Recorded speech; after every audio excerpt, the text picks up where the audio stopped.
起身。下雨，气温也是比較低，但是現場球迷的熱情不減。三通還有常州的球迷組織全程搖旗吶喊，為各自球隊助威。到咗下半場，常州隊再度擴大比數，並且多次喺南通里嘅禁區製造威脅，最終臨完場前再入多一球，以3-0完勝南通隊。非常的滿意，我們長保變常威了。真的是這個加油，珍珠加油！加油加油加油！相比於上屆嘅蘇超，今年蘇超球季延長咗1個月，覆蓋多個嘅節假日，為咗俾更多嘅年輕球員可以上場鍛鍊，今年蘇超更加年輕化，球員平均年齡係22.32歲。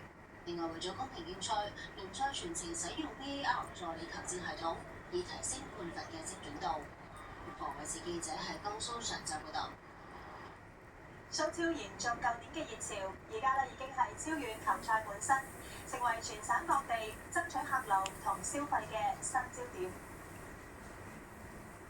今年蘇超嘅賽程較舊年延長多1個月，覆蓋多個嘅節假日。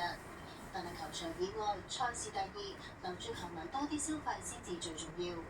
賽季期間，江蘇全省會有數以百計嘅活動同美食市集，而主要集中喺